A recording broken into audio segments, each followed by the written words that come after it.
нийгэм, улс төр, эдийн засаг, цаг үеийн тулгамдсан асуудал, олонний анхаарал татсан чухал үйл явдлууд, түүнийг дорсон сэтгүүл. Бид чухал үйл явдлын эздийг тэмдэгч, харин тэдний байр суурийг тодорхой мэддэг. Тэдний үзэл санаа, үйл хэрэг та бидний амьдралд хэрхэн нөлөөлөх вэ? Энэ бүхнийг хар хайрцаг нэвтрүүлгээс хар хайрцаг. Орой минь төргийн үзэгчдээ хар хайрцаг нэвтрүүлгийн шинэ дугаар эхэлж байна. Өнөөдрийн дугаараар барилгын зөвлөх инженер Төвшинхүүтэй Монгол улсын дулаан хангамжуулан цахилгаан эрчим хүчний асуудлаар ярилцах болно. Хар хайрцаг. Сайн байна уу? Юуны өмнө бид бүгдийн урилгыг хүлээн авч манай нэвтрүүлэгт хүрэлцээрсэн явдал маш баярлалаа. Танд энэ орой мэндийг хүргэе. За баярлалаа. Урьсан явдал талхал илэрхийлье. Та бол яг сүүлийн заавар 30 жил, 25 жил яг энэ Монголд нийслэлийн ялангуяа хүрээнд тийм ээ. Барилгын, дулааны энэ салбарт ажиллаж байгаа ийм эрхэм. Тэгэхээр танаас асуумаар байгаа нэг зүйл бол энэ өвөл болж байгаатай холбоотойгоор өнөөгийн яг манай Монгол улсын тэр дундаа нийслэлийн маань одоо энэ дулааны асуудал юу нэ хэр байгаа вэ? Та энэ дээр нэг манай үзэгчдэд нэг ерөнхий мэдээлэл өгөөч. За мэдээж хэрэг дулаан хангамжийн асуудал манай тийм амар хэлбэр байгаагүй. Ер нь үл эзэж тийм доктортой байгаагүй. Дулаан хангамж гэхээр манайхаа ерөнхийдөө одоо төлөвлөсөн халаалтын системийн дулааны асуудлыг яриад байдаг. За тэгэхээр чарахгүй ерөнхийдөө энэ олон угсармал орон сууцууд, энэ олон барилгууд, башингууд ер нь бол ганцхан том системээс холбогдсон байдаг учраас энэндээ санаа зовох нь шаардлага нь одоо зүүн хэрэг баг. А нөгөө талаас манай нийт одоо Улаанбаатар оршин суугчдын тал гаруй хувь нь тэр нэгдсэн том системийн гадна талд амьдарч байна. За тэд нар бас л дахиад дулаацах хэрэгцээ байх нь ойлгомжтой. Тэр хэрэгцээг өнөөдөр бид нэр одоо сайжруулсан гэдэг одоо сайжруулсан сайжраагүй мэддэг үнийг бахан нүүрстүүлээ. Одоо дахиад хагас кокс гэдэг нүүрстүүлээ. За энэ нөхцөл байдлыг хараад байхад бидний хангамжинч бас нэг тийм сайн хүрэлцээгүйч байх шиг. Тэгэхээр бид нарт бол одоо төвлөрсөн систем талдаач асуудал байна. Сайн 3 дахь цахилгаан станцтайгаас аваад л гэтэл одоо чинь дулааны чадалтай нэлээд бас боломжтой тийм нөлөө өгсөн байхаг үсэхгүй. За ер нь бол манай систем өөрөө төлөвлөлтийн шаардлага хангахгүй одоо юм уу одоо тийм нийцэхгүй хот төлөвлөлт, барилгажилт, эмх замбраагүй, техник нөхцөл олгох, шинэ хэрэглэгч холбох иймэрхүү маягаар явсаар байгаад дулааны одоо хангамж юм уу тэр шаардлагатай чадал хүрэлцгээ байцсан. Ер нь сүүлийн үед энэ дулаан хангамжийн салбарын хүмүүсийн яриад байгаа 30-40% бол чадлын дутагдалд орцсон гэж чиглэл үздэг, хэлж байдаг. Би өөрөө ч яг энэ талд чиний хэлсэнчлэн ажиллаж байгаа хүний хувьд бас тодорхой хэмжээний дата хэмжилт мэдээллүүдийг авч яадаг. За эндээс харахад бол бас дахиад 30-40% алдагдaltaй нөхцөл байдал бол бий болцсон байдаг. Яг зөвхөн дулаан хангамжийн нэг онцлог нь байдаг л да. Цахилгаан бол хэрвээ ингэж чадал дутагдах юм бол хаана газар салгах, үүдээ гэхэд аваар осол гаргах гэдэг юм иймэрхүү юм болдог. За дулаан болохоор яг зөвхөн ерөнхийдөө температур чинь унаал градус чинь буураад 15 6 14 мөр рүү орж ирдэг юм. Яадаг юм тиймэрхүү маягаар тэгэл нэг хотоо өлдөөчихгүй ингээл яваад байдаг учраас тийм огцом юм том чочрол өгөхгүй яваад байдаг учраас мэдээ тийм эмх замбраагүй дүү холболтууд гээд ингээл явчих шиг бодлоо л да. Гэхдээ энэ бол нэг тийм зөв зүйтэй дүрм биш. Ер нь бол одоо хангаан нийлүүлэгчээ хангалттай гэрээ гэрүүлээс үүргийнхээ чадлыг бол одоо хангалттай нийлүүлж чадахгүй байна гэдэг чинь бас л тэгэл хариуцлагатай асуудал гэсэн үг шүү дээ. Дулаан хангамжийн 30-аас 40% алдагдал гэдэг бол маш өндөр сонсогчлээ л да тий. Тэгэхээр энэний гол шалтгаанууд юу юм бэ? Тогтолцооны асуудал байна уу? Эсвэл өөр үний асуудал байд юм уу? Та энийг базаад. За энэ нөхцөл байдал юм уу? Ийм нөхцөл байдал хүрэхэд нөлөөсөн зүйлүүд бол маш олон байгаа. Нэгдүгээр үний асуудал. Өнөөдөр дулаан хангамж юм одоо манай энэ төлөвлөсөн систем дээр дулааны эрчим хүчний үн гэдэг бол үндсэндээ бараг үнгүйтэй адилхан. Энэ дэлхий дээр хаанч ийм хямдхан энерги байхгүй. Яг энерги талаас харуул. Энерги гэдэг чинь ерөнхийдөө нэг тодорхой ажлын чадварыг хэлж байгаа шүү дээ. Одоо чи ус уучлага ч гэдэг юм уу? Гэрлээс аач гэдэг юм уу? Тэгэхээр цахилгаан дулаан 1 кВт нь яг тэр ижилхээл ажил хийнэ гэсэн үг шүү дээ. Тэр өнөөдөр бид бүхний цахилгааны үн бол 285 төгрөг дунджаар 1 кВт цаг нь бий болчиход байгаа шүү дээ. А гэтэл дулааны үн тариф бол өнөөдөр ямар ч эмх зэгцгүй байдаг. Яг ижлэхэн тэр үйлдвэрээс гачиж байгаа манай төвлөрсөн халаалтын системийн дулааны үн айлуудад 1 кВт цаг нь 12 төгрөг 30 төгрөгтэй байна. Яг одоо өнөөдрийн ханшаар. За цоныг байгууллагууд тэрнээс нэг дахиад 2 гарan 2.4 50 дахин 30 төгрөг 32 төгрөг чөлөөтэй авч байгаа гэдэг. Тэгэхээр ямар ч хүн ийм хямдхан найдвартай тасардаггүй ажил багаахгүй ийм дулаанд холбогдохыг оролдоно. Тэн дээр жинхэнэ одоо техникийн өрсөлдөөн нөгөө талдаа одоо жинхэнэ дулааны техникийн онол техникийн хөгжил гэдэг ойлголттой ойлгохоор одоо тэр үнгүй юмруу холбогдохыг л хичээх л ийм л оролдлогууд нөгөө талаас ирнэ. А нөгөө талаас дахиад маш их хэмиг замбраагүй хотын одоо тэлд энэ барилгажилт тэгээд техникийн нөхцөлийг дураараа олгодгоос бол үндсэндээ энэ чадлын дутагдaltaд. Одоо үндсэн эргэлж оцолтгүй орцсон гэж хэлж байна. Энэ дутагдалд нөлөөлж байгаа зүйлийн та хамгийн том шалтгааныг бол сая бол үн гэж тайлбарлаа шүү дээ, тийм ээ. Гэтэл дулааны үнийг болохоор бид нар яг хэрэглээндээ тулгуурласан биш. Одоо жишээ нь миний хувьд орон сууцныхаа метр квадрат буюу хэмжээгээр төлөвлөвчдөг, тийм ээ. Эзэлхүүн ч биш бараг. Зүгээр яг метр квадратаар. За үн тогтоодог аргууд бол манд их олон юм зүй. За. Айл өрхүүдийг бол талбайгаар тооцдог. Аж ахуйн нэгж байгууллагуудыг эзэлхүүнээр тооцдог. Хэрвээ тоолуургүй бол тоолууртай бол тоолуураар төлж болдог. За. Тэгэхээр айл өрх аж ахуйн нэгжүүд бол бүгд их хвчлэн ер нь тоолуураар төлдөг. Тэр нь хямд тусна. Тэгэхээр энд байгаа хамгийн том проблем тэр дулааны өөрийн өртөг гэдэг ойлголт манай үндсэндээ маш хөндлөө ойлголт.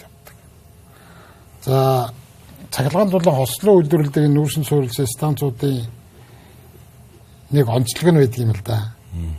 Цахилгаан үйлдвэрлэхийн тулд тэр дулаан заашгүй үйлдвэрлэгдэл байдаг. Нэгэнт л угаасаа тэр хүн дулааныг авч хэрэглэсэн ч хэрэглээгүй ч дахиад үйлдвэрлэдэг юм чинь гэдэг удаараа тэр чинь нэг тийм хуучин социалист системийн үед нэг тийм дайвар бүтээгдэхүүнээр харж тэнд баг үн өгөхгүйгээр үндсэндээ үн өөртөө цахилгаандаа шингээгээд ингэ явдаг нэг ийм хувилбар бий болоод тогтоод ингээд тогтоод өвөрцөн. Харамсалтай нь цахилгаан ч өнөөдөр өөрийнхөө тэр одоо яриад байгаа тэр мөнгө чинь бол өөртөө нөхөж чадахгүй байгаа. Тэр хөндлөн татаас гэж яриад байгааг бол би үндсэндээ тэгж л ойлгоод байдаг.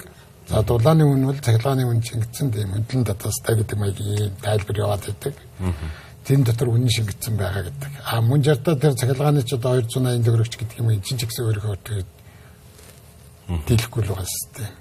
Тэрээс энэ үн бүтдэг энэ тогтолцоог маш системээр нь маш том юугаар нь өөрчилж маш ойлголтыг шал өөрөөлөхгүй бол бид нар яг л энэ голдролоос ерөөсөө өлегтэй гарах шинжгүй л болчиход байна л да.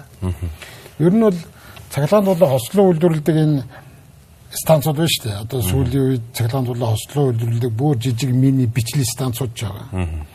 Энэ техник шийдэл бол ойролцоогоор нэг 3.2 харьцаагаар цахилгаан дулаан үйлдвэрлэдэг. Зөв 3.1 нь цахилгаан үйлдвэрлэдэг.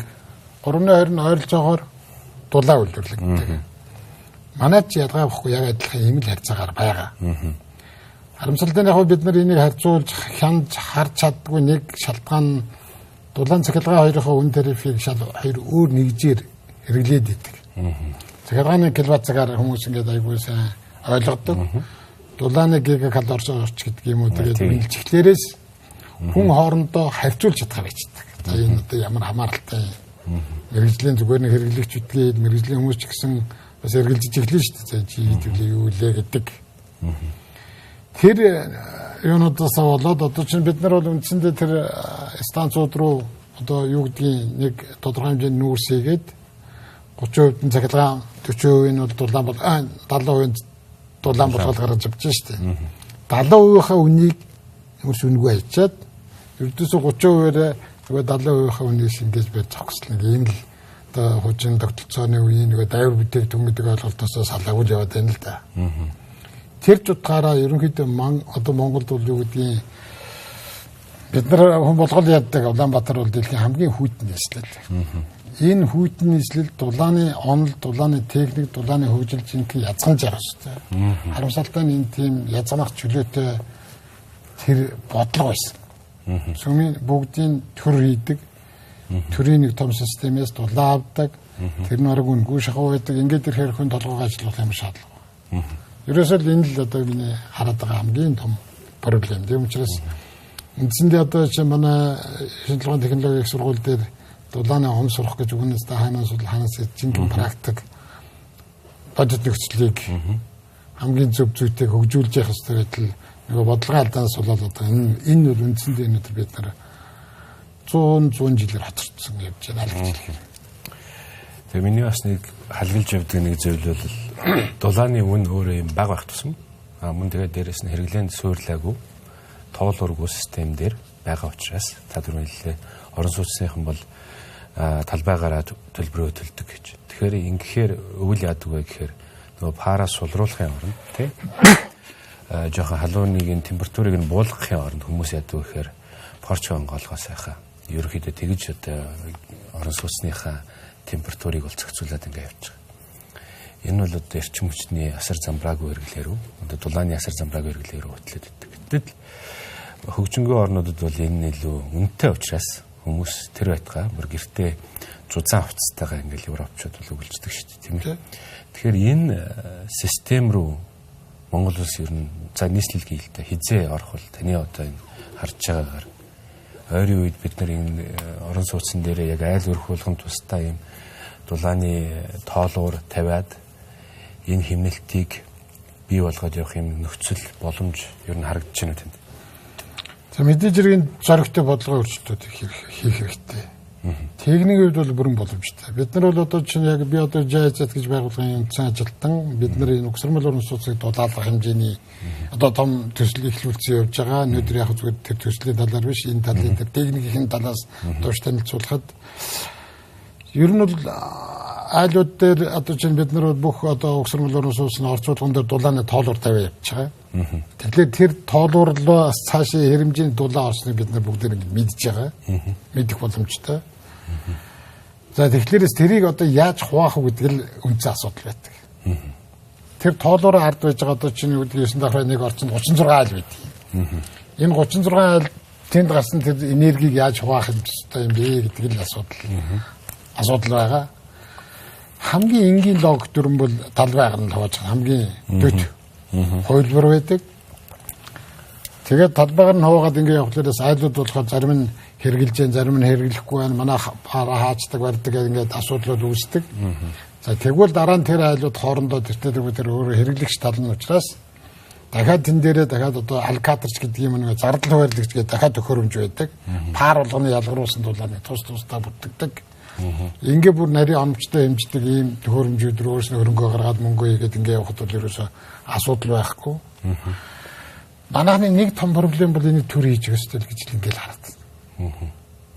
Төр ханган нийлүүлээ тоолуур дээр систем эрчим хүчний систем дулааныхаа тоолуураар төлбөрөө авсан бол тэрнээс цаашаа хэрэглэгчийн асуудал байх хэрэгтэй байдаг. Уг нь бол одоо ингээд хэн хаана нийлүүлж гэн ханган нийлүүлэгч хэрэглэгч хоёрын хил хязгаар хаана байна гэдгээс л одоо маш юм тодорхой болж ихтэй хэрэгтэй. Тэгэхгүй болохоор одоо хуучин социалист системийг хэл нөгөө ойлголтоор эцсийн хэрэглэгч хүртэл дээр хэрэглэгчийн парныхаа термостатыг хязгаар нөхийг хүртэл төр зохицуулах гэдэг юм шиг нэг ийм л асуудал болж байгаа. Тэгээд нөгөө хүмүүс нь ч дахиад хязгаар манай парыг 2 олоод систем рүү оруулаад ингээд албад тохирохотой хэрэглэснээрээ төлдөг болох юм бэ гэдэг юм нэг иймэрхүү асуулт асуугаад ингээд яваад байна л да. Тэгэхээр энэ ойлголтыг, энэ тогтолцоог өөрчлөхөд мэдээ цаг хугацаа хэрэгтэй байна. За ер нь бол үндсэндээ манайхан дулааны эрчим хүчийг ихэнх хвчлэн ер нь аж ахуйн нэгж байгууллагууд Улаанбаатар хотод бол одоо хэрэглээрээ төлж байгаа шүү дээ. Тэнд нэг хаяхтар ахицгарахгүй байгаа нь хэрэглээ одоо чинь нөгөө үн байхгүй баг учраас оруулсан хөрөнгө ямарч үрээшгүй байдаг. Дулааны одоо тоног төхөөрөмж, тоноглолыг сайжруулна гэсэн ойлголтод үндсэндээ нэг 15-20 жилийн настай байдаг шүү дээ. Тэр 15-20 жилийн настай юмд оруулж байгаа хөрөнгө нэг тодорхой хугацаанд хөгддөггүй байвал хүн дэрдэг мөнгө өгөхгүй. Тэгэхээр нөгөөх нь эдийн засгийн хувьд ашигтай болно шүү дээ. Үдийн жил байх нь баг. Тэр нэг том проблем байна. Тэрнээс одоо тэр аж ахуйн нэгжүүд бол бүгд л одоо хэрэглээг хэрэгжүүлж байгаа. Зөвхөн олон айлын зурагтай барилгууд хэрхэн хуваах гэдгээ шийдэж чадахгүй төр хувааж өгөх ёстой гэдэг бараг төрөн чинь бид нар л ер нь хийж өгөх ёстой гэдэг маягийн зүгэлээд байдаг. Хэрэглэгч энэ ч тэрийг ойлгодоггүй ер нь яах ёстой гэдгийг. За гадны энэ тэр алкатер гэж яриад байгаа тэр зардал хуваарлдаг төхөөрөмжлөлөд бүх бааран дээр тавьж байгаа ч гэсэн шууд тэргээр боддоггүй. Ихэвчлэн тодорхой хувь хэмжээгийн талбайгаар нотдог. Тэгэхээр үлдсэн тодорхой хувийн дээр айлуудын тохируулах боломжийн хүрээнд л зөвхөн тэрийг ашигладаг. Тэгэхээр талбайгаараа хуугаад явахад эхний ээлжинд биднэрт ямар ч асуудал байхгүй болох ёстой. Тэгэхээр одоо тэр процедурыг шилжүүлнэ гэдэг өөрөө тэгэл нэг тийм зоригтой алхмал хийнэ гэсэн үг. Иргэдэд нас ойлгуулах ёстой гэсэн үг. За өнөөдөр яг зүгээр би энэ тал дээр хэмжээ судалгаа хийгээ явж байгаа хүний хувьд харахад талбайгаар төснөөс тоолуур төснө хэмнэлттэй гарна. Яг одоогоор бол. За хоёлаа нэвтрүүлгийнхаа эхний хэсэгт бол Улаанбаатар хот маань дулааны асуудалтай байгаа. Дулаан хангамжийн бол 30-40% дутагдалд орсон гэж явж байгаа гэж ирлээ. Энэ дутагдaltaй байгаа системийг мэдээж бас одоо иргэд одоо нийслэлийн иргэний хувьд бас тодорхой хэмжээнд хайрлах хамрах хэрэгтэй болчихж байгаа гэсэн. Энэ дутагдaltaй тохируулж бас бид нар хэрэглээг тодорхой хэмжээнд хязгаарлах гэдэг ч юм уу хэмнэлт гаргах хэрэгтэй болчихж байгаа л да. Зүүн нь. Гэхдээ мэдээж засаг ч юм уу эсвэл яг энэ хангамжийг тэлэх тал дээр бодлогууд нь давхар явах баг. Гэхдээ иргэдийн хувьд бид бүхэн бол энэ хэмнэлтийг үүсгэх зорилгоор ажил санаачлагуудыг бол өрнүүлэх нь бол маш чухал асуудал. Тэгэхээр яг үүнтэй холбоотойгоор танаас би таны санал бодлыг гэр амны орон сууц буюу байшин болоод одоо энэ нийтийн орон сууцны дулаалгын асуудал, дулаан алдагдлын асуудал руу таны ерөнхий байр суурийг сонсомоор байна л да.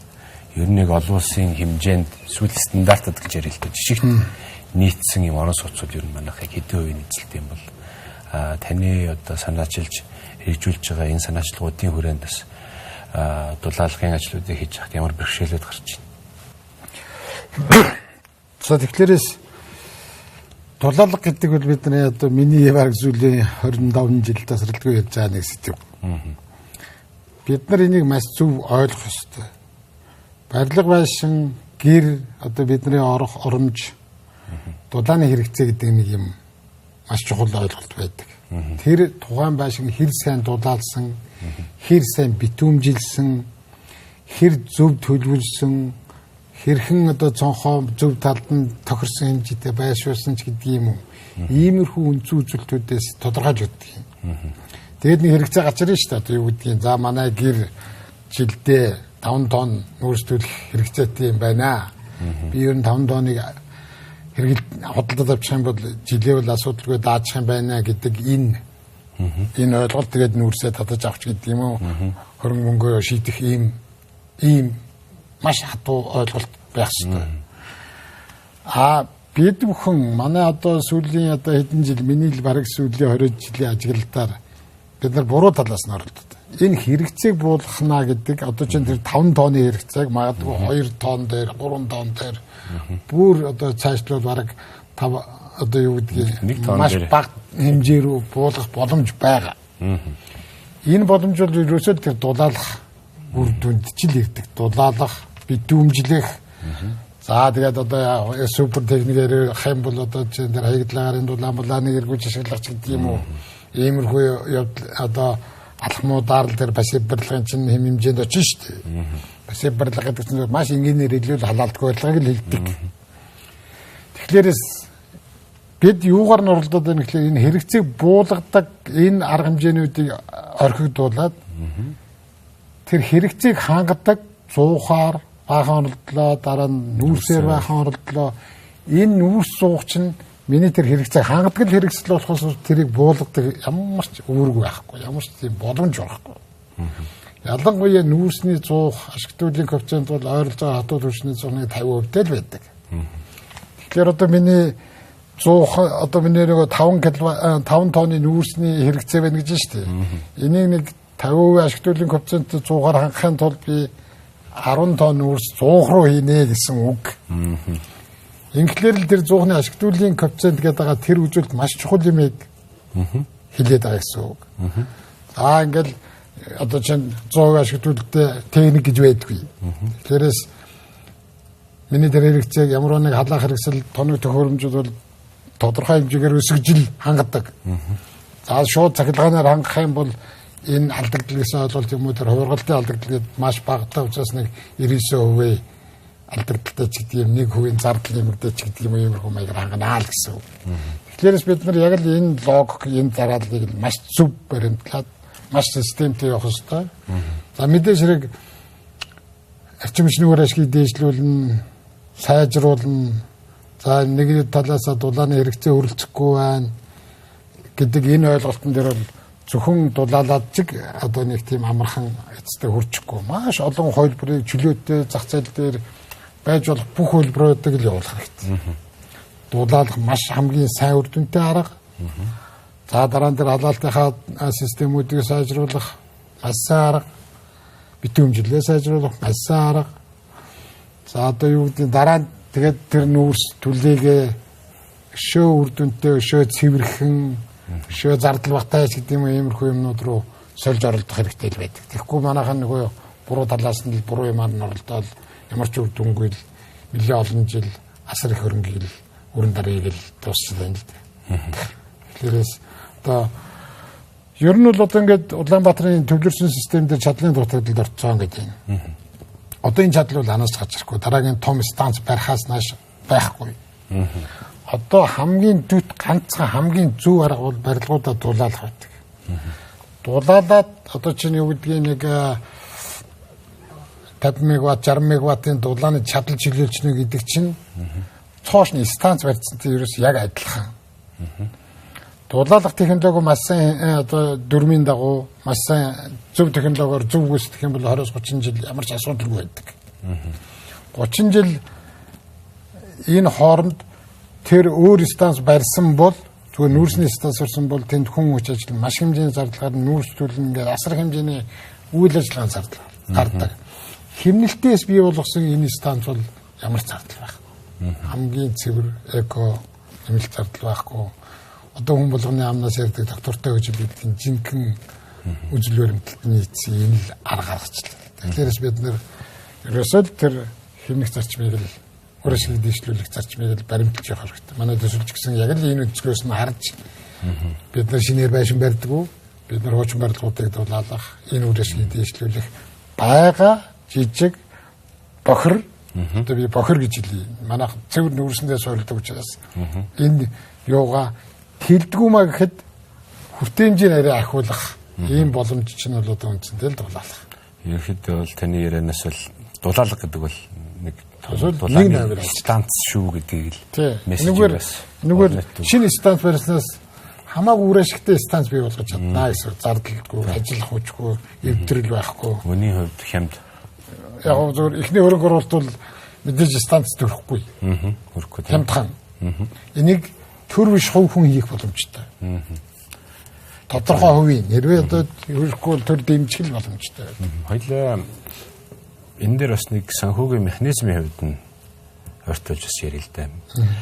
Одоо сүүлийн үед баригдаж байгаа барилгууд дээр бол ногоон зээлийн зарим барилгууд дээр нь бол ногоон зээлээр бол гарах боломжтой болц тээ.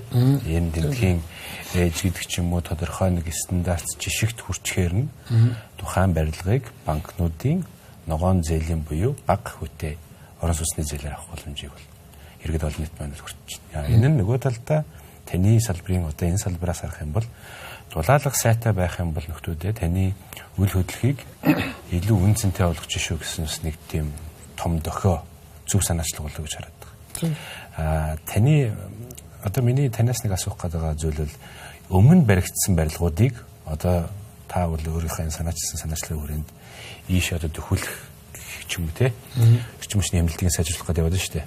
Тэгэхээр хэдэн хувиар сайжруулах боломжтой байна гэж харж байна. Мөн дээрээс боломжит зах зээл нь нэг хэдэн буюу одоо хэдэн орон сууцны барилгыг одоо Улаанбаатар хотод яг ингэж дулаалвал төдий хэмжээний одоо зардлыг бууруулна гэдэг ч юм уу эсвэл дулааны системд ийм чөлөөлөлт үүснэ гэсэн юм тооцоололууд байвал та манай үзэгчтэй болчих. За ер нь одоо байшингийнх дээр бол 50%, 45% гэжтэй сайн. Ер нь бол манай барилгуудыг ингээд цаг хугацаа насныхны угаар юм уу одоо тухайн үеийн нэг зайлшгүй дагаж мөрддөг байсан нормын шаардлагатай уялдуулаад ингээ харахад бол 2000 оноос өмнө баригдсан барилгууд л асар өндөр хэрэглээтэй байдаг. За одоо бид нар 100 км тэд иддэг гэж машин ярьдагтай адилхан 1 м квадратад жилдээ нэг 500-500-аас дээш киловатт-цагийн энергийг халаалтанд хэрэгэлдэг. 1997 оны дулаан хамгаалтын норм гэдэг юм өөрчлөгдөөд шаардлага өндөрсөн. За энэс хойш баригдсан барилгууд хэрвээ зөв барьсан бол 350-60 бууж ирсэн. Юу 500 гэдэг ойлголт байна. Тэгэхээр 2000-аас хойш баригдсан барилгууд нэг иймэрхүү дундаж үзүүлэлттэй байгаа гэж ойлгож болно. За ингээд 2009 онд дахиад манай дулаан хамгаалтын тэр нормд дахиад өөрчлөлт ороод уг нь бол шаардлага нь айгүй зөв, логик нь зөв норм гарч ирсэн. Харамсалтай нь монголчууд энийг хэрэгжилж чадаагүй. Хаан ч хэрэглээгүй, хин ч шалгадгүй, ойлгодогчгүй.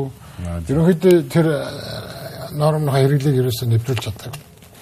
За ингээд манай төслөөс бас нэг юм өмнөх төслийн нэг санхүүжилтээс тодорхой мөнгө үлдээд бид нар Монголын банкуудын холбоонд тэр мөнгийг санал болгож байршуулад тэр одоо банкуудын тэр ногоон зээл гэж өгöd байгаа гэж анхных нь юг тавьж ирсэн. За норм дүрмийнхээ шаардлагыг хангана гэдэг чинь тэр 350-60 киловатт-цагийг хангана гэдэг чинь та нарын үүрэг. Байршин барьж байгаа хүний ч үүрэг, худалдаж авч байгаа хүний ч үүрэг, зурж байгаа хүний ч үүрэг, санхүүжүүлж байгаа хүний ч гэсэн бас харах ёстой үүрэг. За энийг биелүүлсний төлөө та татаас аваад байх ямар ч шаардлага байхгүй. Ийм лог байх боломжгүй. Тэгэхээр дор хаяж нэг 20% хэмнээ. Тэгээд цаашаа өшөө олон хэмнэсэн бол тэр өгч байгаа татаас хөнгөлтүүдийг арай тийм ялгаатай болгоё гэсэн ийм зарчмыг нэвтрүүлээгээд банкуудын холбоотой яриад бид нар банкуудаар мөнгө тараагаад тэгээд нэг 18 сая төгрөг жижиг амны орон сууцсан тэр нормын шаардлагыг тавсан айлуудад өгч хэлсэн. Харамсалтай нь манайхан ойлгохгүй байсан учраас манай нийт мөнгөний 40-50% нь гараад бус нь төсөл тусаад буцаага татагдсан. Гэхдээ хамгийн том амжилт нь бол банкуд энийг ойлгоод үлдсэн. Одоо банкуд яг тэр дүрмээр 20 ба түүнээс дээш давуулан биелүүлсэн нормтой харьцуулж байгаа шүү дээ.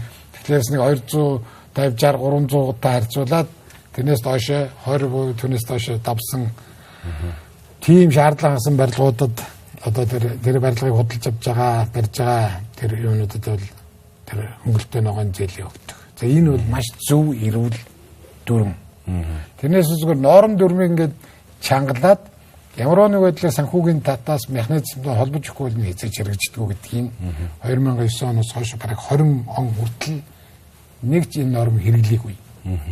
Бараг дунд нь нэг апдейт хийсэн баг. Тэгээд байсан. Тэгээ харин бид энэ нормыг хэрэглээ сурыг. Одоо бол энэ банк болгоно нэгдэг болсон. Барилгын компаниуд энийг учрыг ойлгодог болсон. Одоо бүх банкуд ерөнхийдөө бас нэг том боломж байна шүү дээ бид нарт. Энэ их хүйтэн уур амьсгалтай энэ газар асар хэмжээний хүлэмжийг бууруулах ийм нөөц боломж байдаг. Харагддаг. Тэгэхээр энэ дэлхийд дээр өнөөдөр мөнгө хаана байна? Хүлэмжийг бууруулж байгаа үйл ажиллагаанд зориулагдсан мөнгө илбэг байна. Дэлхийн долларын эсрэг, уур амьсгалын хөгжлийн эсрэг ийм нөхцөлтэй мөнгнүүдийг манай банкуд татчихдаг. Гадны их төрөлбөрийн их усрээс. Харамсалтай нь нэг гаргая гэхлээрээс тэр шаардлаганд нийцсэн бүтээгдэхүүн байхгүй ч чаддаг. Тийм учраас бид нар тэр компаниудыг чадварчулсан барилгыг банкуудыг бас яг энэ тал дээр нь ойлгуулсан. За тэр гэрчлэгийг хэрэгжилж сургасан, худалдаж авах гэж байгаа хүн бас тэрийг мэдэрдэг болсон. Энэ бол манай төслийн одоо яг миний хийжсэн төслүүдийн хамгийн тогтвортой сайн үр дүн гэж бол хэлнэ. Зүгээр дулаасан барилгуудын доо маш олон байдаг л дээ. Тэр бол яг зүгээр нэг удааг арга хэмжээ хэрэгжүүлэх гэж байгаа шүү дээ. За миний асуух байгаа асуулт бол илүү тодорхой вэ гэсэн үднээс асууж байгаа шүү дээ хөө инженерээ. Одоо ингээ гадуур ингээд харагдаж байгаа байхгүй юу? Хөөсөөр бариад гой өнгөтэй болгоцсон одоо ингээ хуучин өгсөрмөл байсан баг мэдэгдэхээргүй тийм өнгөтэй сайхан царай зүсээ ингээ өөрчилдсөн. Тэрнгээрээ дамжуулаад мэдээж тухайн үйл хөдлөх байрны өмнө бол бас тодорхой хэмжээнд ингээд үн цэнэ нэмэл явж байгаа. Тэгэхээр гэхдээ энэний цаана яг тэр нөгөө эрчим хүчний хэмнэлтний хэдэн хувь дээр очиж гин гэсэн таны одоо юм судалгаа байна уу? Танай дулаас орон сууцнууд дээр. Ер нь барилга байшин дулаалны гэдэг их олон талын давуу талыг авчирдаг. Бид нар энерги хэмнэн хүлэмжээ бууруулан түлшний зардал багасгах нь гэж хамгийн одоо түгээмэл дүү ярьдаг өнцг нь. талбайгаараа төлдөг орон сууцнд амьдардаг айлуудад тэр энерги хэмнэгдэхгүй. Тэнд тэр сонирн биш. Гэр оролт нүрсээ одоо татаас мөнгөөр худалдаж авч байгаа хүмүүс ч гэсэн тэрний айхтар нөлөөлөхгүй. Тэгтээ нөлөөлнө. Тэр яг л хэрэглээгээр яаж байгаа ч нөлөөлөлтэй ч гэсэндээ бас нөлөөлж байгаа шүү дээ, тийм ээ. Хамгийн бас нэг одоо монголчуудын сонирхолтой үед нэг өнцг нь бол тэр барилга маш эрүүл болж эхэлдэг. Хөгс мөгөнцөр, чиг, цан иймэрхүү проблемуудыг энэ дулаалгын арга хэмжээгээр аягүй сайн хамгаалагддаг. Нөгөө талаасаа тэр барилгын үн цэнийг нэмэгдүүлждэг. Зах зээлийн үнэлэмжийг өсгөдөг. Харагдах байдал мэдээж одын өнгө дөрөх чиглэсэн дахиад дагалдаа сайжрах нь боломжтой. Бас нэг чухал үнцэг бол ялангуяа энэ дулаалагдаагүй хуучин барилгууд дээр нэг анхаарах хэрэгтэй юм бол энэ барилгууд Монголд ерөөсөн Монголд энэ тоосгон бетон энэ хийжтэй барилгууд нэг 50-60 жилийн настай л гэж үздэг юм. Энэ яагаад ийм хэм болчдгийг Европт 1000 жил болсон тоосгон барилгууд байж л байдаг гэсэн. Хүн болгон үдсэн байдаг. Манай Чингис хааны байлж явтал барьдсан байшингууд байж л байдаг. Яг энэ дээр л асуудал байдаг. Яагаад гэвэл манай дэндүү хүүтэй учраас хүн дотор нь ороод амьдраад халаагаад ирэхлээр тэр барилга чигдэж эхэлдэг. Тэгээ өвөлдөө нэг хөлбөлтийн шокнд ороод идэг. Ингээд 50-60 удаагийн хөлбөлтийн шокыг л ерөнхийдөө энэ бетон тоосгон мэтлүүд даадаг. Тэрнээс цаашаа ерөнхийдөө дааз авчаад орно муудаад орно учраас ашигтай хугацаанд ч мууддаг, өг төрхөн ч мууддаг. Ер нь бол тэгэл буулгаж л болдог хэлдэг. Дулаалцсан барилга энэ шокыг авдаггүй. Энэ шокыг авдаггүй. Тэгэхээр дулаалгаа маш сайн зүг их юм бол 30 жил ямар ч асуудалгүй тогтдог. 30 жилийн дараа дулаалгаас олцоход үндсэн дээр дааз авсан барилга чинь бол үндсэн ямар ч гэмтэлгүй чигний гэмтэлгүй хадгалагдж идэг. Тийм учраас та магадгүй 1000 жил үр хөвгтөдөө өвлүүлээд явах ийм боломжийг ч бүрдүүлдэг. Тийм учраас энэ барилгыг бол одоо чинь зөвхөн дулаалгахээс илүү зөв дулаалгах хэрэгтэй. Маш зөв дулаалгах хэрэгтэй. Манай дээр маш их алдаа гаргадаг.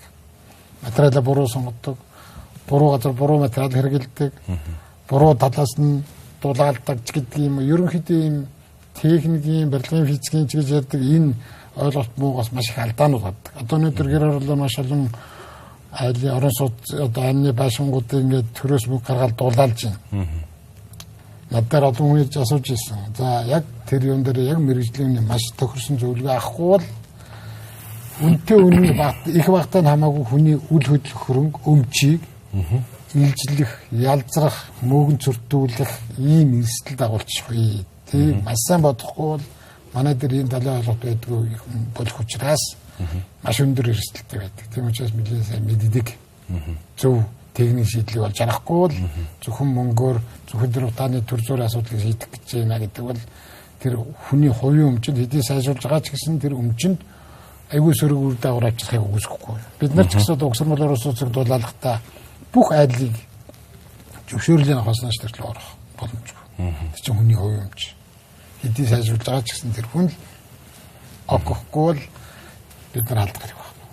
Дулаалгатай холбоотойгоор гарч ирж байгаа бас нэг дараагийн асуулт бол гэрэгч тэр байшингч тэр орон сууцэгч мөн ялгаагүй сайн дулаалаад түрүүний таны ярьсан сайн битүүмжилсний дараа гарч ирж байгаа нэг асуудал бол ялангуяа манай хуучны барилгууд дээр агаар сэлгэлтийн асуудал. Энийг нь та бүхэн яаж хийж байгаа? Ялангуяа юм олон айл амьдарч байгаа нийтийн орон сууцны хувьд. За агаар сэлгэлтийн асуудал бол барилгыг битүүмжлэх тусам тагалдаж бий болдог нэг проблем байдаг. Яг зөв ингээд одоо би түрүүн бас тэр дулаан хангамжийн систем хөрөлцөхгүй байна гэдэг байгаа шүү дээ. Тэр чинь тэр битүүмжил муутагаас бас дахиад нэг талаас их тийм дутуу хангагдаад байдаг. Маш их агаар сэлгээд байдаг учраас хөрөлцөхгүй болдог. Ингээд дулаалагдахаа зүгээр битүүмжилийн сайжраад ирэхээр ерөнхийдөө агаар сэлгэлтийн асуудал бол дагалдаа заашгүй тавигдах ёстой. Асуудал. Нэг том проблем бол одоо ингээд хүн даарахаараа барилга битүүмжлээд байдаг манайхан. Барилга хэдийх битүүмжлэн тэр хэмжээгээр нөгөө чийг нь гарахаа байгаад нөгөө хөлдөх процесс чинь хан дотор үүсэх чигний хэмжээ эрс нэмэгдээд ингээд сүйдгээд эхэлдэг. Дулаалаад ингээд сайжраад ирэхлээрээс хүн 5 тухай мэдрээд ирэхээр ядчил 5 тухайныхаа нөхцөл байдлыг анзаараад жаахан чигдээд ирэхэд цонхон гоолгодог ч юм уу одоо ер нь цонхон гоолгож агаржуулна гэдэг бол өөрөө их л үргэлгийн хувилбар л да одоо манай энэс өөр тохируулах боломж байхгүй шүү дээ. Тэгэхээр ингээд зохицуулалтаа хийгээд эхэлдэг. Гэхдээ Монголд бол нэг тийм айхтар чигний агаажуулалтын асуудал бол харьцангуй бас гайгүй. Ер нь дулаалаад ирэхээр хүмүүс одоо бид нар бол маш олон сургууль цэцэрлэгийг дулаалгаж хийж ирсэн. Тэн дээр бол бид нар дандаа механик агаажуулалтын асуудлуудыг давхар шийдэж явдаг гэсэн. Одоо айлууд дээр бол яг ерөөхдөө эрдээ агаажуулалтаар ер нь бол юм дээр нь бол нэг томоохон хөрөнгө оруулалт бид нар хийхгүй байгаа. Нэгэнт салбарын одоо бидний салбарынхны одоо хөндлөж явдаг инженер хүрэлцээрсэн учраас яхаарахгүй асуух болохгүй үлдээж болохгүй нэг асуулт бол одоо нутааны агаарын бохирдлын асуудал байна л та тийм ээ. Тэгэхээр та очиж түрүүн ч бас ярианда цусган дуртаад л өнгөрлөө. Агаарын бохирдлыг бид нэр яаж хийх ёстой юм бэ? Инженер хүний нүдээр таны одоо энэ өргөн олон жилийн туршлагаас харахад яг хөө номер 1 асуудал бол та дулаалга гэж ярьж юм одоо гэхдээ таас энэ дээр үргэлжлүүлээд өөр ямар асуудлуудыг манай шийдвэр гаргах хичээл болон одоо ер нь олон нийт маань мэдэх хэрэгтэй байдаг. Төдийлөн яригдаад байдаг. За агаарын бохирдол гэдэг асуудал мэдээж яг дулаалцуулахтай холбоотой асуудал шүү дээ. Бид нар одоо нүүрс төлж байна. Харамсалтай нь бид нарт нүүрсний тийм чөлөөтэй сонголт алга ганцхан одоо нүүрсийг хоёр хоёр төрлийн юм шиг хагас кокс гэдэг дахиад нэг юу ороод ирлээ. А нөгөөх нь бол одоо тэр 5-7 нүрслэг байна шүү дээ. Одоо ганцхан сонголттой. Эндээс миний эмзэглээд байгаа нэг том проблем юм харж байгаа асуудал хүмүүст ер нь анхааруулах ёстой нэг асуудал бол угаартаж өгөх хэрэгсэл маш өндөр явагдаад байна. Тийм учраас бид нар энийг маш сайн болгоомжтой байхыг би эхний ээлжин дээр хүмүүст зөвлөмөр байна. Асуудал юунд байдаг гэхлээрээс өнөөдөр одоо манай төр засгийнхан ерөнхийдөө юунууд бол ингээд нэг тийм асуудлыг шийдэх гэж байгаа юм шиг нэг нүүрс санал болгоод байна. Тэгээ хүмүүс тэр нүүрсийг болж яан болохгүй байна, хордоо байна, хоргүй байна гэж яриад байдаг. Ерөнхийдөө үндсэн асуудлууд ерөөсөө асаад шатааж чадахгүй байгаад л байдаг. Ерөөсөө шатааж чадахгүй. Чулуун нүүрс хөрн бидний энэ гэр хорооллын зуух чинь ерөнхийдөө зуух болоод манай гэр хорооллын хүмүүсийн гал түлэх техник, технологи нь ерөөсөө энэ хэлбархан нам температурд асдаг, бага агаар хэргэлдэг, баг нуурын хөрн нүүрс, шивээг хөрн нүүрс гэх мэтлэнгийн нүүрснүүдээр л чирүүлсэн, сурцсан, дадцсан. Тэндээ угаартад өгчдгүй байсан. Яваад байгаас тохиолдол одоо өгөхийг алиг дээр ахвал одоо гэхдээ ийм өндөр тоогоор өндөр байгаагүй.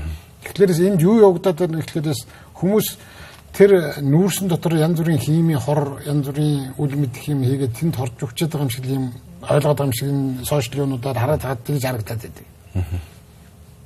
Хичнээн лабораториудаар зөвхөн тэр химийн найрлагын л манайхан тогтоолоод байдаг. Энэ дотор юу ч байхгүй. Тэн дотор юм байхгүй. Ийж баг хэлж байна. Ерөөсөө зүгээр шатааж чадахгүй л өгчээд байгаа юм. Ерөөсөө хамгийн том проблем чулуун нүүрс бол асар хэмжээний агаар хэргэлдэг, өндөр температурд асдаг. Тэр ч утгаараа намдралтын зуухнуудад бол ер нь тохиромж их муутай. Маш муутай. Дахиад сайжруулсан гэдэг тэр шага брэсэлцэн юм дотор одоо яг хэдэн хувьд нүүрс байгаа, хэдэн хувьд нь өөр шатдаг зүйл байгаа тэрийг мэдэхгүй учраас хэлэхэд хэцүү байна. А ер нь бол үндсэндээ тэнд байгаа чулуун нүүрс бол өөрөө шатал нэлээд тийм өндөр агаар болоод өндөр температурт ноцдог.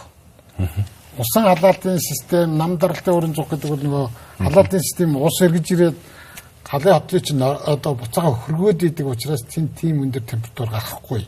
Тэгэхээр тэнд ерөнхийдөө дутуу шаталт явагддаг. За угаар дутуу шаталт утаа гэдэг энэ ойлголтыг бас маш зөв ойлгох хэрэгтэй байгаа хүмүүс. Угаар гэдэг бол үндсэндээ агаар дутснаас дутсан шаталтаас бий болдог. Маш энгийн агаар нь дутсан шаталтаас бий болдог. Яндангаар гараа явчих юм бол CO2 болоод цаашаа биднэрт энергийнхээ өгч чадахгүй бид нар алдчихж байна гэсэн үг. Яндангаар гарч чадахгүй зуухны одоо нүксөв сэгэмхий нэтрэ элд бүсийн юмар нь өрөөрөө алдагдах юм бол хүний цусан дах агаарыг сороод ухаалтуулаад ингээд үлдэрвчдэг. Ийм л үнэргүй хуртай харагддаггүй ийм аюултай хий. Энэ бол ерөөсөө нүүрсэн дотор л байгаа. Нүүрс чи өөрөө л юм.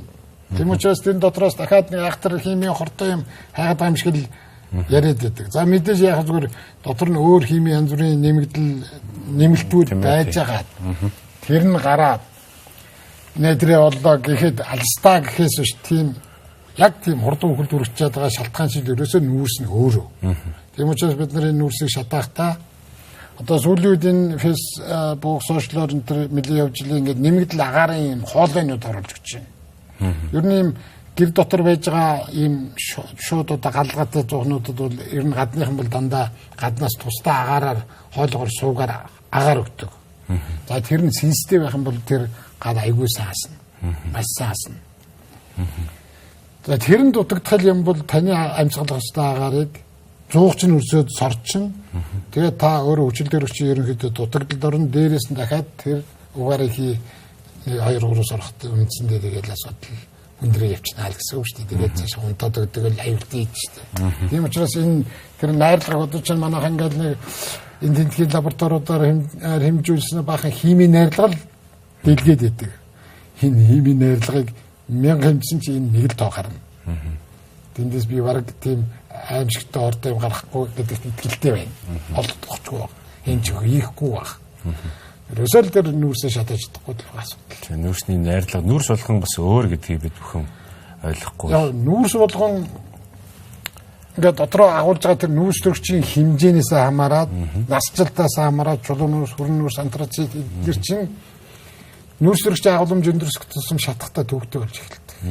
Тэгэхээр бид нар нөгөө хуучин буруу зуухан дээр, энгийн зуухан дээр өндөр чанарын, өндөр одоо температур асдаг, их агаар хэргэлдэг нүүрс хүчээр асарч өгчөөл одоо тэгэл аргыг нь олоод төлөлгээд дээ шүү дээ. Тэгэхээр тэжил асуудалтай байна шүү дээ. Тэгээд одоо сүүлийн үед миний нэг санаа зовоод байгаа юм дахиад хүртээмж нь муудвал хүмүүс нөгөө байгаа баг нүүрсээрээ урт олон хоног хангахын тулд тэр зуухныхаа сойлт энэ тэр юм хааж эхэлдэг.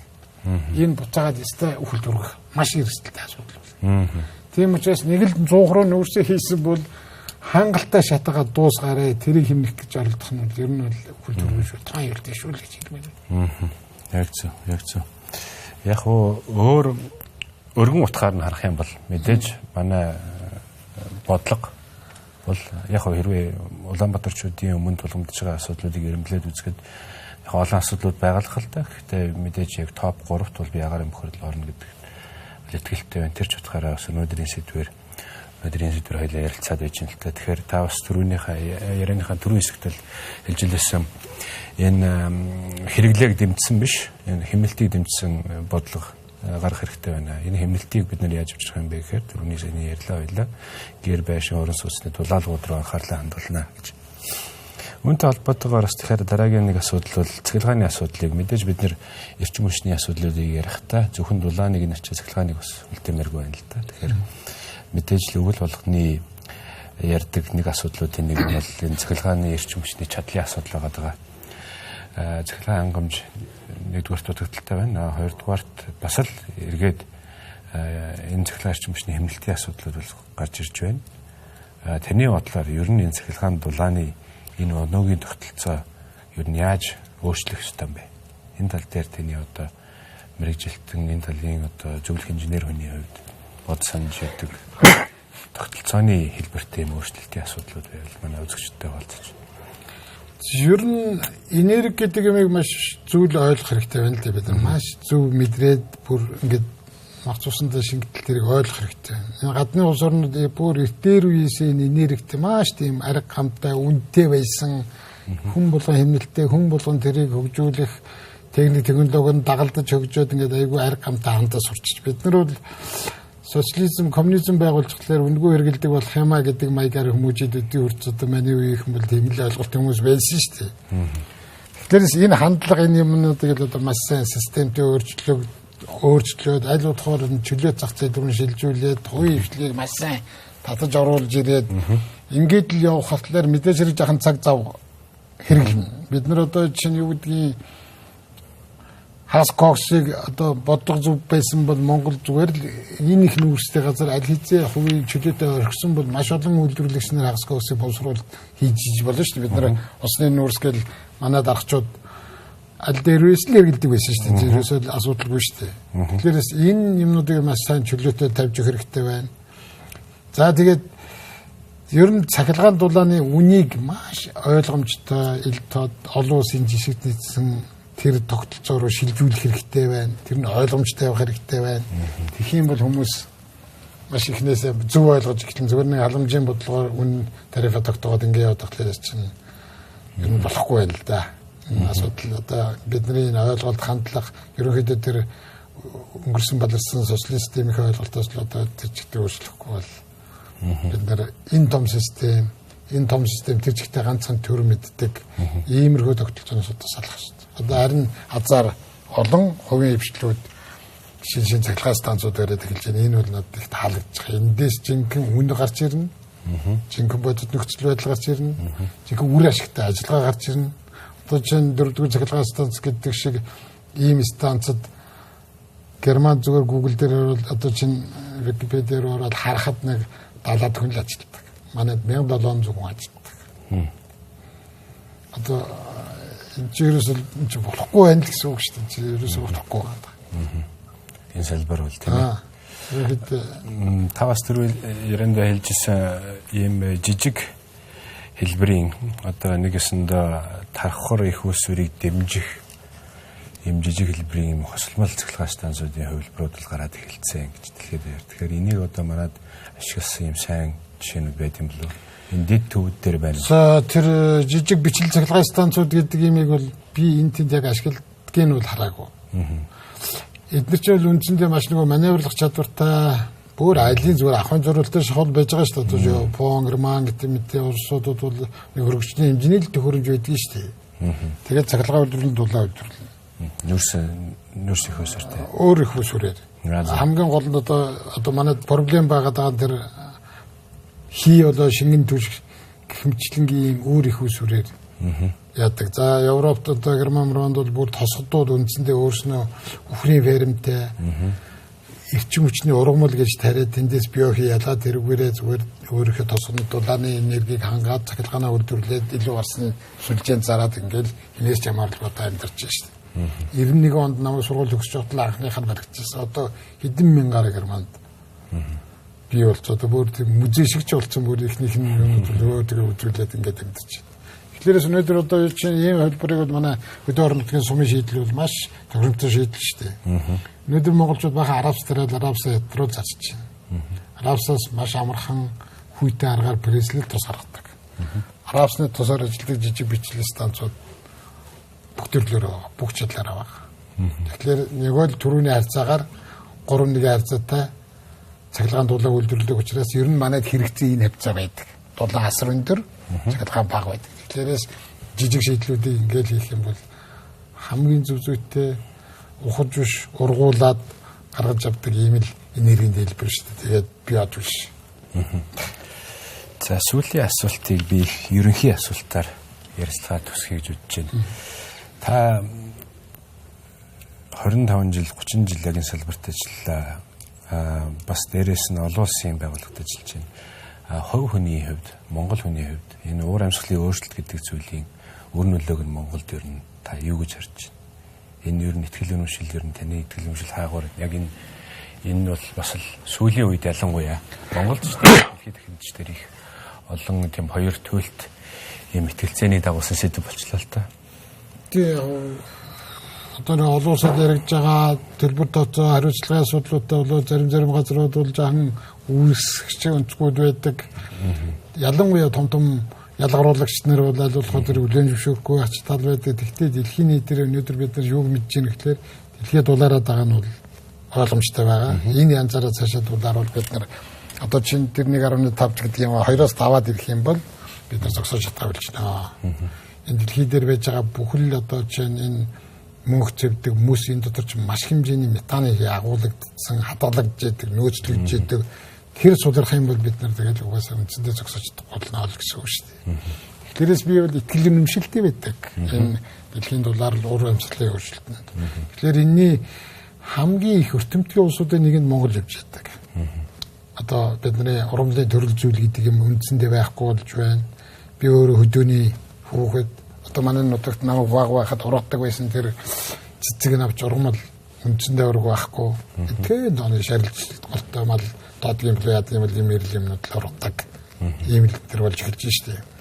Тэгэхээр Энэ юмнууд чинь бол одоо ер нь бол зайлшгүй бид нар үйлдэл хийх хэрэгтэй. Мэдээж хэрэг манай тэр хүлэмжийн ялгарлын гол төлөөлөгч нь бол одоо эрчим хүчний салбар 50% нь байдаг. За 50 нь мал байдаг. За малыг бол би мэдэхгүй, тийм учраас мал бол үндсэндээ зөвхөн тооноос хамааралтай гэдгийг бол би ойлгож байна. А эрчим хүчний салбар бол бид нар үндсэндээ асар хоцрогдсон болгох цагаан үеийн орос технологиор эрчим хүчийг үйлдвэрлэдэг. Яг тэр коммунист системийн сэтгэлгээгээр барьсан маш их барилгын фондтой тэрийг хаалгах гэж асар хэмжээний зардал, асар хэмжээний нүүрсээр гэлдэг. Энэ ч утгаараа үндсэндээ бид нар одоо нэг хүнд ногдох тэр хүлэмжийн ялгарлаа дэлхийд маш дээгүүр тууж явдаг шүү дээ харамсалтай. Тэгэхээр энэ үнийг одоо чи бууруулах, багасгах арга хэмжээ, бодлого энэ төргээд ингээ ярихлаас манайхан ерөнхийдөө бас дахиад бодлогын алдаанууд гаргаад байдаг. Тэгээ NDC 2 гэдэг дээр бид нар ингээд нэг барилгын салбар амлалт авцсан ингээ явж явахдаа түүгийн нүүрсийг шахмал нүүрсээр шилжүүлээд 700 мянган тонныг буулгана гэдэг нүүрсийг сүлээд хязгаарч хүлэмжийг буурдаг. Гэх мэтлэнгээл эндээс маш их тийм хол зөрүүтэй ойлголт яваад байна л гэдгийг л харж болохоор байгаад байгаа юм л да. За баярлалаа. Төвшинхөө инженерээ фидбэкийн бас өнөөдрийн урилгыг хүлээн авч хүрэлцээрсэн юм л. Үзэгчдээ дараагийн нэвтрүүлгээр уулзтлаа түр баяртай.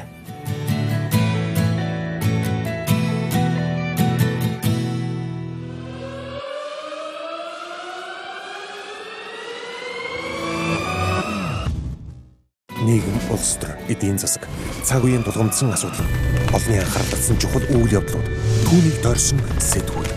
Бид чухал үйл явдлын эздийг тэмдэгч, харин тэдний байр суурийг тодорхой мэддэг. Тэдний үзэл санаа, үйл хэрэг та бидний амьдралд хэрхэн нөлөөлөх вэ? Энэ бүхнийг хар хайрцаг нэвтрүүлгээс хар хайрцаг